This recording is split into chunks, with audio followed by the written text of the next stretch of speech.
it's difficult for me to comprehend that the only thing that you feel when you look back on the last 20 years is rooted in the Metallica thing. Okay. I'll explain in as simple terms as I can, not to stultify you, but to just make it really easy. I had nothing, then I had everything, then I had nothing again.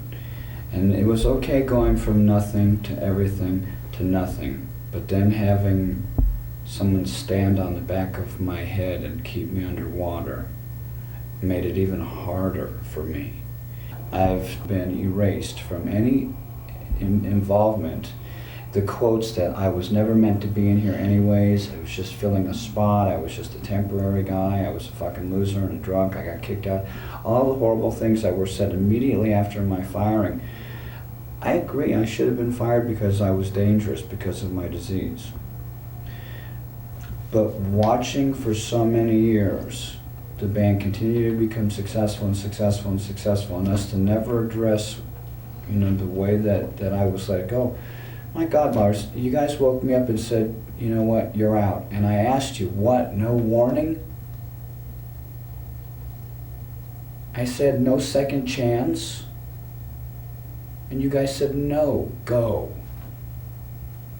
Good God, man, I didn't get a chance. And I've lived, and yeah, maybe for some people, you know, 18 years is a long time.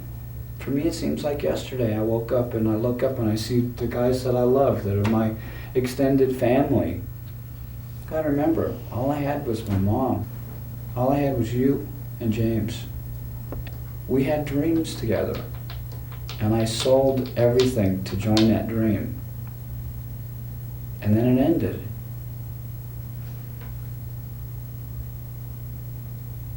And I agree with you for doing what you did, because of the nature of the disease. But don't kid yourself. What do you mean? I mean, there was ways to address, you know, what was going on, you know, with my problem. And who I am sober is totally different from who I am drunk.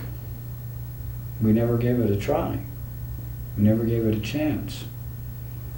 Would it have worked? As much as I loved being with you guys, I'm sure it would have. And coming down to the part about the violence, you know, if I was at a party and I saw someone hit you again, I'd break his leg again in a second. That's just my nature. I'm overprotective to the people that I love. You know, and every time I see Phil, you know, I feel bad for him. But I wasn't going to let him hurt you. Who's Phil? Sandoval from Armored Saint. Don't you remember me breaking his leg? I don't remember it was him. I remember the incident. I don't know. He pushed you down and he hurt you. I made sure he didn't hurt you again. You didn't fuck with my band members.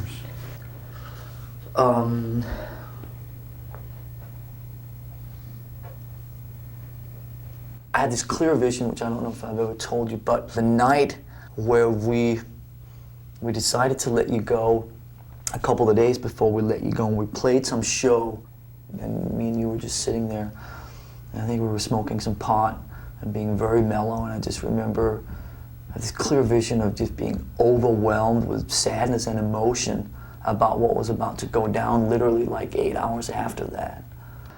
Not saying in any way that I was not equally responsible for being part of making that decision, but at the same time feeling just an overwhelming sadness and guilt, because I really felt that when all the bullshit went away, a lot of the kind of the boasting and the he-man and all that bullshit sort of went away, that you were a really tender person. I felt that you had this really tender side to you that I was really attracted to, or really felt comfortable with, you know what I mean? And I think that's always been there. And that's why I think I sought you out. I'm not mad at you, Lars. I know you're not. You know, and I don't want anything from anybody. You know, I still have my dreams. I'm glad that James is getting help. I really am. I wish that James was here. I wish Cliff was here.